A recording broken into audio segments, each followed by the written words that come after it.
सोचो, अगर तुम्हारे पास ऐसी पावर हो जिससे तुम किसी को भी अपने हिसाब से कंट्रोल कर सको, बॉस को कन्विंस करना, दोस्त से अपनी बात मनवाना या यहाँ तक कि किसी अनजान इंसान को अपने इशारों पर नचाना, ये कोई जादू नहीं, ये साइकोलॉजी का सबसे डार्क कोना है जिसे पावरफुल लोग इस्तेमाल करते हैं। और आज तुम इसे सीखने वाले हो, लेकिन ध्यान से सुनो, ये सिर्फ एजुकेशन पर्पस के लिए है, गलत इस्तेमाल मत करना, क्योंकि ट्रिक एक इतनी पावरफुल है कि इसे जानने के बाद तुम्हारी सोच बदल जाएगी। हो सकता है आप इसके लिए तैयार नहीं हो, लेकिन फिर भी देखें। अब गेम शुरू करते हैं।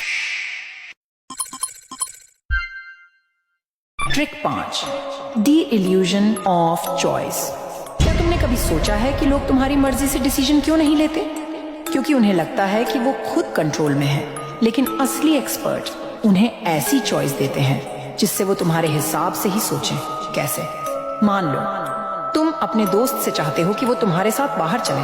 अगर तुम सीधे बोलोगे चल बाहर चलते हैं, तो शायद वो मना कर देगा। लेकिन अगर तुम उसे ऑप्शन दो, भाई बाहर जाना है, पिज्जा हट चले या डोमिनोज, अब खेल बदल गया। अब उसे लग रहा है कि वो खुद डिसाइड कर रहा है, लेकिन सच में तुमने ही उसकी चॉइस लिमिट कर दी और वो किसी भी हाल में हाँ बोल देगा। यही टेक्निक बड़े ब्रांड्स, बिजनेस और पॉलिटिशियन इस्तेमाल करते हैं। लोगों को चॉइस का इल्यूजन दो, लेकिन असली कंट्रोल तुम्हारे हाथ में रखो। लेकिन रुको, अगले ट्रिक से तुम किसी से भी हाँ कहलवा सकते हो। Trick 4, the yes ladder technique. अगर तुम्हें किसी से बड़ा फेवर चाहिए तो सीधा मांगने पर मना कर देगा, लेकिन अगर तुम छोटे छोटे हाँ बुलवाते जाओ तो उसका दिमाग धीरे धीरे तुम्हारी रिक्वेस्ट को एक्सेप्ट करने लगेगा। कैसे? सोचो, तुम अपनी कंपनी में प्रमोशन चाहते हो। अगर तुम सीधे जाकर बॉस से कहो सर मुझे प्रमोशन चाहिए, तो बॉस का जवाब होगा अभी नहीं, अगले साल देखते हैं। लेकिन अगर तुम इसे यस लैडर से अप्रोच करो, पहले छोटा फेवर मांगो, सर क्या मुझे इस नए क्लाइंट मीटिंग का हिस्सा बनाया जा सकता है? मैं थोड़ा एक्सपीरियंस लेना चाहता हूँ।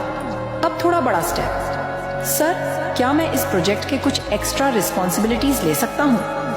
अब बॉस को हाँ कहने की आदत पड़ चुकी है। सर क्या मैं लीडरशिप वर्कशॉप में जा सकता हूँ? इससे मेरी स्किल्स और बेहतर होंगी।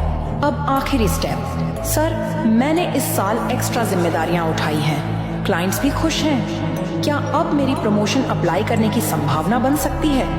अब क्या होगा?